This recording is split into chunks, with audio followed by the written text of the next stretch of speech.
आप हमारे पिछले प्रोग्राम में आए, आप खुद बता के गए थे कि 15 जुलाई तक, जुलाई के महीने में लोड शेडिंग में इजाफा होगा। अब वज़ीर आज़म ने भी ये बात कह दी है, मगर जून के महीने में वज़ीर आज़म ने कहा था कि जून के आखिर में 2 घंटे की लोड शेडिंग रह जाएगी, 10-10, 12-12 घंटे की लोड शेडिंग है। इसमें तो आपको 12 LNG के कार्गो भी मिल गए, उसके बावजूद इतनी ज़्यादा लोड शेडिंग है कि अवाम सड़कों पर आकर एहतजाज कर रहे हैं।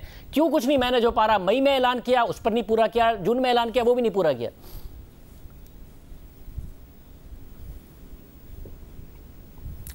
देखिए, 2-3 इसके अंदर बड़े अहम पहलू हैं। पहले तो ये है कि जो आवाम को कहा गया कि हमारे पास इजाफी बिजली है, पिछली हुकूमत ने बहुत ज़्यादा बिजली बना दी है और अब पाकिस्तान को बिजली की ज़रूरत नहीं है, वो आपके सामने गलत साबित हो गया। कैसे हो सकता है कि 4 साल मुल्क चलता रहे, मुल्क की आबादी भी बढ़े, मुल्क में कारखाने भी लगें, या किसी हद तक हम समझते हैं इससे बेहतर तरक्की हो सकती है, मगर पहले साल की मनफी तरक्की के बाद अगर थोड़ी थोड़ी भी तरक्की हो रही थी तो बिजली की ज़रूरत तो थी, तो वो बिजली क्यों नहीं लगाई गई? और वो कारखाने जो हम बनाकर चले गए थे, यानी त्रिमू जो था वो अपनी तकमील को पहुंच रहा था, 2 साल पहले उसे ख़त्म हो जाना था, उससे 1200 मेगावाट बिजली आनी थी। तो सवाल तो उठता है ना कि त्रिमू को क्या हुआ, क्या वो क्यों नहीं बना अभी तक? दूसरा, वो जो लोकल ईंधन के ऊपर जो हमने कारखाना 1200 का मेगावाट का शुरू किया था थर में, उसको ख़त्म हो जाना था 2 साल पहले, 1.5 साल पहले, वो क्यों नहीं ख़त्म हुआ? तो मैं समझता हूं कि जब आप देखें कि 1200 मेगावाट के कारखाने नहीं बनाए गए जो ज़ेरे तकमील थे, के इलेक्ट्रिक जिसकी कमिटमेंट थी, उन्होंने रियासत पाकिस्तान के साथ कमिटमेंट की कि ये एक मोनोपली हम ख़रीद रहे हैं, हमने ट्रांसमिशन, जनरेशन, डिस्ट्रीब्यूशन तीनों चीज़ें ख़रीद ली हैं, अब हम कराची के लोगों के लिए हम बनाएंगे बिजली। उन वादों से उनको पिछले साल 2 साल पहले रिलीज़ कर दिया गया और उनको कहा गया कि आप इजाफी बिजली कराची के लोगों के लिए नहीं लगाएं क्योंकि हम आपको बिजली देंगे। अरे भाई, कहाँ से देंगे? बिजली लगाई होती तो देते। उनको भी मना कर दिया, हालांकि उनकी कॉन्ट्रैक्चुअल ऑब्लिगेशन थी बिजली लगाने की। उनको उस कॉन्ट्रैक्ट से रिलीज़ किया कि आप भी बिजली मत लगाएं, खुद भी बिजली नहीं लगाई। इसी तरह LNG के जो कारखाने अभी आप जिक्र कर रहे थे, आपको मालूम है कि आज से 2 साल पहले कि इलेक्ट्रिक ने कुछ ना कुछ बिजली लगाई भी, उनसे LNG की कमिटमेंट भी वफाकी हुकूमत की तरफ से की गई नई प्लांट के लिए। मगर जो सवाल इस वक्त पैदा हो रहा है वो ये कि देखें, मई में ये दावा करते हुए कि 1 मई से लोड शेडिंग खत्म कर देंगे, आपको ये तो पता था ना कि जो मौजूदा इस्तात है पैदा करने की वो इतनी है कि हम खत्म कर देंगे।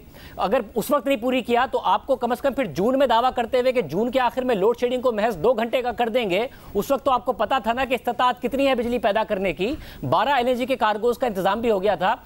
ये तो आपको अपने दावे के बरक्स है ना, ये इसमें आप गुज़िश्ता हुकूमत को कैसे जिम्मेदार ठहरा रहे हैं? अभी जुलाई में आपको 4 LNG के कार्गो नहीं मिले, वो तो आवाम ने भुगतना है। जून में तो आपने दावा किया था, तमाम जो ग्राउंड रियलिटीज है उसको देखते हुए दावा किया था वज़ीर आज़म शहबाज शरीफ ने कि जून के आखिर में 2 घंटे होगी। क्यों है अब ज्यादा लोड शेडिंग?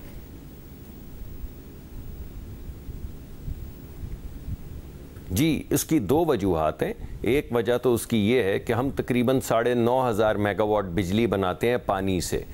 इस वक्त पानी का जो फ़्लो है उसकी वजह से हम 5,000 मेगावाट बिजली बना सक रहे हैं, क्योंकि इससे ज़्यादा पानी आया नहीं है तो पानी के ज़रिए बिजली नहीं बन रही। तो अगर आप 28-30 हज़ार की जो हमारी टोटल कैपेसिटी है उसमें से ये 5-6 हज़ार निकाल दें जो पानी के ज़रिए बिजली पैदा होती है, तो वो शॉर्टफॉल की शक्ल में, लोड शेडिंग की शक्ल में सामने आ जाती है।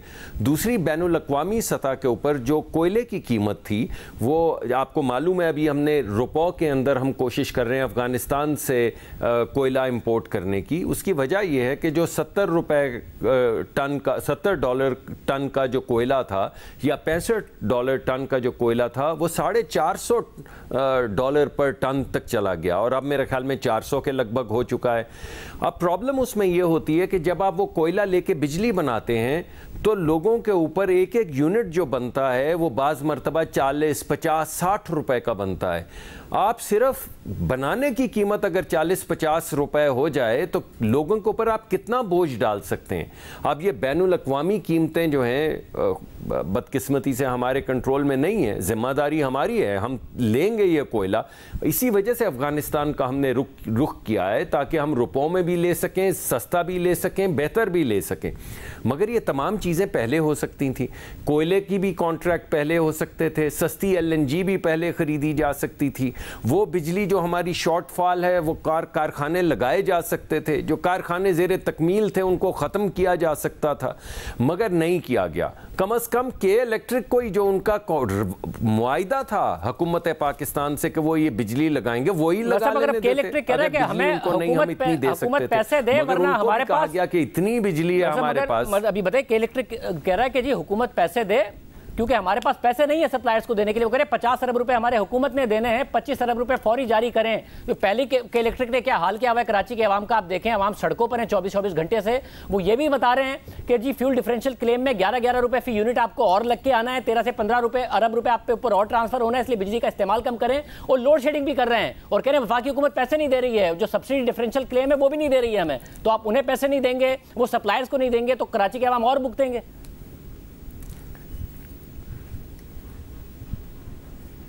जी ये आपने बड़ी अच्छी बात की। देखिए उन्होंने आपके सामने बैलेंस शीट है, देख लीजिए, मुनाफा किया है, नुकसान में तो नहीं जा रही के इलेक्ट्रिक। हर साल वो रिपोर्ट करती है कि हमने मुनाफा किया है।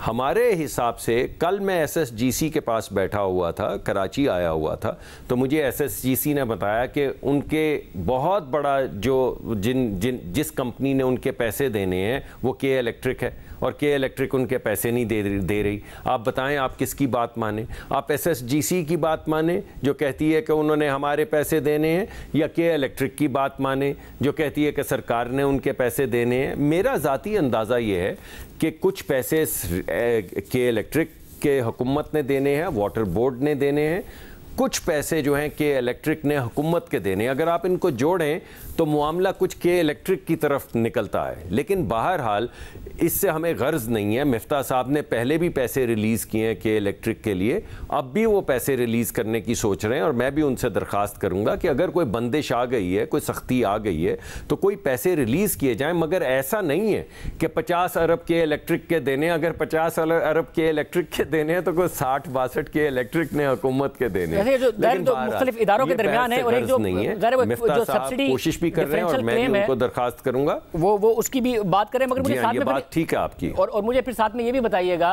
कि ये सूरत हाल जो पहली से 15 जुलाई है उसमें कितना बुरा हाल होगा, अवाम कितने बुरे हाल के लिए तैयार हो जाए, और उसके बावजूद जो 1 अगस्त को उनके सामने बिल आएगा उसको देख के उनका और ज्यादा कितना बुरा हाल होगा, उसके लिए वो कितना तैयार हो जाए।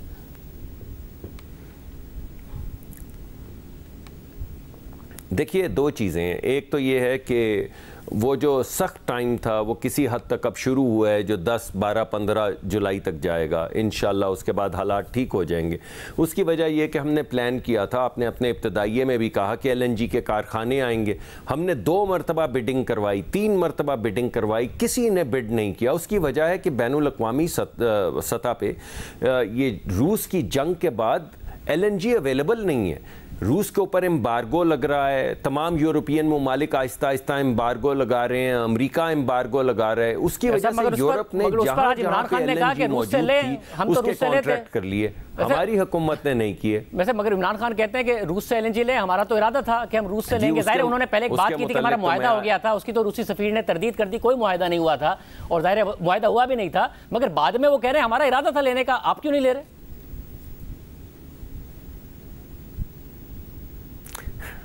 जी वो देखिए वो इरादा कहाँ है मुझे बताइए। वो किसी तहरीरी शक्ल में है क्या? कोई गवर्नमेंट टू गवर्नमेंट कॉन्ट्रैक्ट है? कोई नॉन बाइंडिंग MOU है? किसी मीटिंग के मिनट्स हैं? लेकिन ये तमाम बातें छोड़ दें, बस ये याद रखें कि PSO जो है वो हर 15 दिन के बाद टेंडर करता है, और उस पर कोई बंदिश नहीं है कि कौन सा ट्रेडर या कौन सा मुल्क आके वहाँ पे बिड करे। अगर 30% सस्ती गैस पाकिस्तान के लिए अवेलेबल है, जिसकी तरदीद खुद उनके सफ़ीर कर चुके हैं, तो PSO के कार्गो के अंदर क्यों बिड नहीं आ रही 30% सस्ती? चले अगर कोई बेचना चाहे तो वो 15% अपने पास रख ले और 15% सस्ती हमें दे दे पेट्रोल, मगर कोई नहीं दे रहा है। इस वजह से इमरान खान साहब हैं, बड़े आदमी हैं, जो उनके जहन में आता है कह देते हैं, तो उन्होंने कह दिया कि हमने तो रूस से लेना था, बिल्कुल उसी तरह जैसे उन्होंने कह दिया कि 35 पंक्चर लग गए थे। प्राइवेट रिफाइनरीज भी इंपोर्ट करती हैं, और जाहिर है जो पीएसओ के टेंडर भी होते हैं, ये वाली बात आपकी दुरुस्त है कि प्राइवेट रिफाइनरीज क्यों नहीं कर रही है, फिर पीएसओ के टेंडर में क्यों नहीं आ रहा, मगर G2G बेसिस पर भी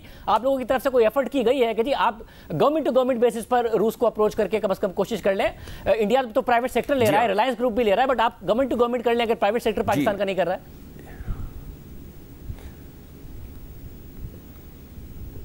जी, हमने फॉलो अप किया है। एक ख़त लिख के गए थे उस वक्त के वज़ीर तवानाई जाने से कुछ दिन पहले, जिसमें उन्होंने कहा कि हम आपके साथ तिजारत बढ़ानी चाहते हैं और उस तिजारत में तवानाई की तिजारत भी बढ़ाना चाहते हैं और LNG पे भी बात करना चाहते हैं, अगर आप हमें अच्छी टर्म्स दे सकें।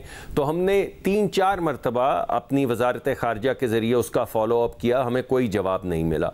फिर हमारे सफ़ीर जो रूस में हैं, उन्होंने वहाँ के तवानाई के वज़ीर जो हैं उनसे जाके मुलाकात की और कहा कि वो आपकी जो बात हुई थी उसके फॉलो अप में, तो वहाँ पे भी ज़्यादा बात उन्होंने कहा कि हमारी तो बात हुई थी जो नॉर्थ साउथ आप एक पाइपलाइन लगाना चाह रहे थे, तो उस पर बात करने की ज़्यादा ज़रूरत है। फिर उसके बाद यहाँ पे भी वजारत ख़ारजा ने जो रूस के सफ़ीर हैं उनसे दरख्वास्त की, और अब मैं भी बहुत जल्द उनसे एक ज़ाती तौर पर दरख्वास्त एक ख़त की शक्ल में करने वाला हूँ कि आप अगर कोई ऐसी प्रोविज़न है तो हमें बताएं, हम एक्सप्लोर करेंगे, मगर एक्सप्लोर करेंगे किसी ऐसे तरीके से जिससे हमारे ऊपर कोई बंदिश ना लगे, कोई सैंक्शन ना लगे, क्योंकि हम उसका मुतहम्मिल होना ही नहीं चाहते, हमारे मुल्क की मुफाद में नहीं है ये। तो बगैर बंदिश के, बगैर किसी सैंक्शन के अगर तवानाई अवेलेबल होगी तो हम क्यों नहीं लेंगे? वैसे मुझे बताएगा क्या जो मगर अभी तक उनकी तरफ से कोई ऐसी चीज आई नहीं है सामने जिसकी बुनियाद पर यह कहा जा सके कि किया जा सकता है मगर नहीं किया जा रहा। एक्सपोर्ट सेक्टर के लिए क्या आप प्राइस बढ़ाने जा रहे हैं? $6.5 से $9 करने जा रहे हैं जो गैस की सप्लाई है उनके कैप्टिव पावर प्लांट्स के लिए, और क्या उसके जो मुज़ाकरात है उसमें कोई कामयाबी हुई? क्योंकि एप्टमा का लेटर है वज़ीर आज़म के नाम के, इनकॉन्क्लूसिव रहे हैं, और अगर हमें कॉस्ट नहीं पता होगी अपनी प्रोडक्ट की तो हम एक्सपोर्ट कैसे कर पाएंगे? इस वक्त बुक नहीं कर पा रही है इंडस्ट्री ऑर्डर्स, एप्टमा की तरफ से कहा गया है कि अब बढ़ाने जा रहे हैं उनकी कीमत।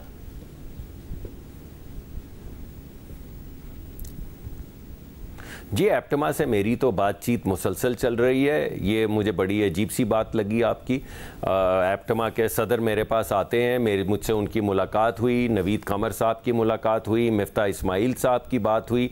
हमने ये तय किया कि अभी हम प्राइस मॉडलिंग कर रहे हैं, 3-4 दिन में दोबारा उनसे मुशावरत करेंगे। कल भी मेरी कुछ कराची के जो लीडरान हैं उनसे मीटिंग है, उसके बाद एप्टमा के साथ भी मुलाकात होगी, हम कुछ प्राइसेस भी उनके सामने रखेंगे। अभी टेलीविजन पे ये कहना कि वो कीमत क्या होगी वो कबल अज़ वक्त है, मगर उनकी प्रेस रिलीज में बाकायदा कहा गया, वज़ीर आज़म को जो खत लिखा गया है कि सीरीज ऑफ इनकॉन्क्लूसिव मीटिंग हुई है हमारी, कि कंक्लूड नहीं हो सकी आपके साथ जो उनकी मीटिंग हुई है, इसलिए वो अनसर्टेन है कि वो ऑर्डर कैसे बुक करें जब उनको कॉस्ट स्ट्रक्चर पता नहीं है अपनी प्रोडक्ट्स का। जी, वो तो मैंने आपको नहीं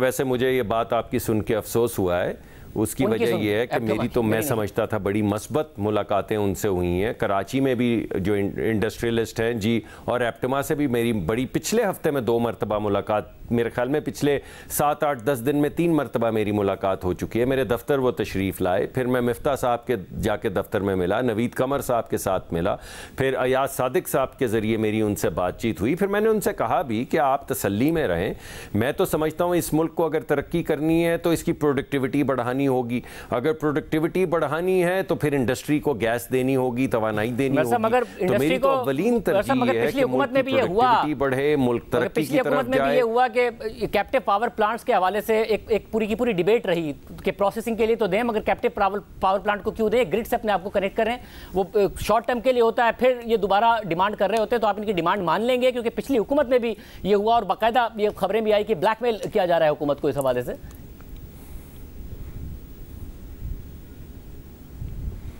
नहीं, तो ये हम निगोशिएशंस को ब्लैकमेलिंग नहीं कहते, मैं तो नहीं कहता। मैं समझता हूँ कि वो आते हैं और बेशुमार चीज़ें जो वो कहते हैं वो मुल्क की मुफाद में होती हैं, हमें उनकी बात सुननी चाहिए। कई चीज़ें ऐसी हैं जो मुल्क की लिमिटेशंस होती हैं वो उनको समझनी चाहिए, लेकिन हम सबका मकसद एक ही होना चाहिए और वो ये है कि हमारा इंडस्ट्रियल सेक्टर जो है वो तरक्की करे, मुल्क में ग्रोथ आए, लोगों को नौकरियाँ मिलें, मुल्क खुशहाल हो और मुल्क की एक्सपोर्ट बढ़े। ये हो नहीं सकता मुल्क के इंडस्ट्रियल सेक्टर के बगैर। तो मैं उम्मीद करता हूं कि एक्सपोर्ट भी बढ़े और इंडस्ट्री के कंसर्न्स भी दूर हो। मैंने आपको पहले भी बताया कि हमारे पास गैस नहीं है और आप जो ले रहे हैं वो महंगी ले रहे हैं, और मैं उम्मीद करता हूं कि आप 6-8 महीने बाद जब हम आपसे बात कर रहे होंगे आप यही कह रहे होंगे कि ब्लैकमेलिंग नहीं, इसको नेगोशिएशंस कहते हैं, और इसी तरीके से आपकी बातचीत आगे बढ़ेगी।